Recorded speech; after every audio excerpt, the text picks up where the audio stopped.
C'est du solide sur Boursorama, votre rendez-vous chaque semaine sur la pierre papier et l'épargne immobilière. Bonjour Jean-Marc. Bonjour David. Alors aujourd'hui cette question, parce que ça peut concerner du monde, comment faire si je n'ai pas les moyens d'acheter une SCPI?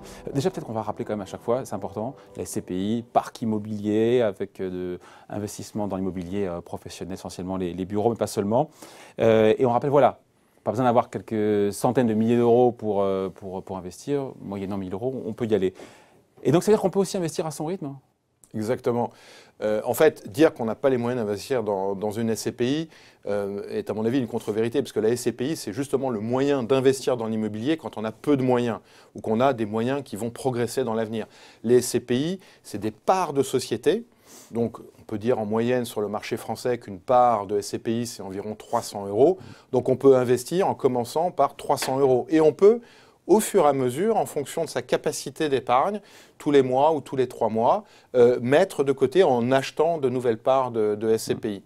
Jusqu'à terme détenir un nombre important de parts, idéalement pour sa retraite, puisque les SCPI ont pour objectif de générer du rendement et donc des compléments de revenus.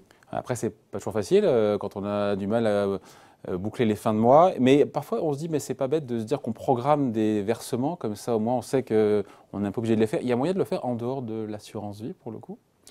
Oui, de plus en plus, on peut rentrer dans des programmes de versement réguliers.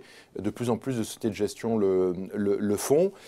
Ça permet de savoir que tous les mois ou tous les 3 mois, on met de côté, en achetant des parts de SCPI, de l'épargne qui servira ensuite, sans doute, soit à se constituer un patrimoine immobilier de façon indirecte, soit des compléments de revenus. Évidemment, les deux, épargne plus complément de revenus. Ouais. Pour ceux qui nous regardent, évidemment, on se dit, oui, on a envie de mettre quelques centaines d'euros, pourquoi pas? Parce que pour se constituer un patrimoine, encore une fois, en vue de sa retraite, on comprend le sujet. Après, derrière, quand on peut pas, quand on n'a pas quelques centaines d'euros, encore une fois, à mettre tous les mois, on peut aller voir sa banque.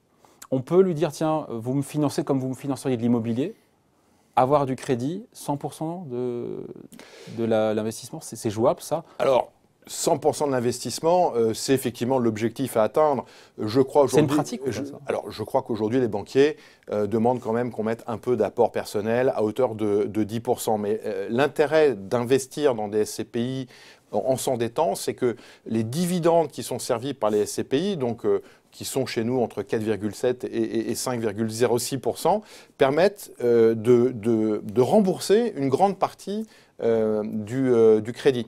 Le crédit coûte moins cher que ce que ça rapporte. Oui, le crédit, aujourd'hui, vous le contractez à peu près à 1%, et les SCPI vous rapportent un peu moins de 5%. Sauf qu'il y a un apport pour le coup. Il y a l'apport, il faut idéalement avoir l'apport, ou alors avoir un pouvoir de conviction important vis-à-vis de son banquier. Oui, ça peut aider. Hein. Sauf qu'on dit souvent que la banque aura tendance à prêter, si d'ailleurs on achète des SCPI maison de la banque.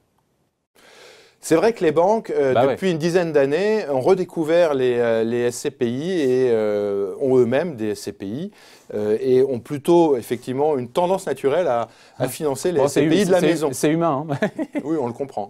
Bon, donc en gros, on se dit que voilà, soit on peut mettre quelques centaines d'euros tous les mois en versement régulier, contraint ou pas, entre guillemets, programmé ou pas, ou alors on peut se faire financer comme on ferait financer une acquisition immobilière pour derrière avoir un rendement plus élevé que le coût du crédit et finalement que ce soit relativement indolore.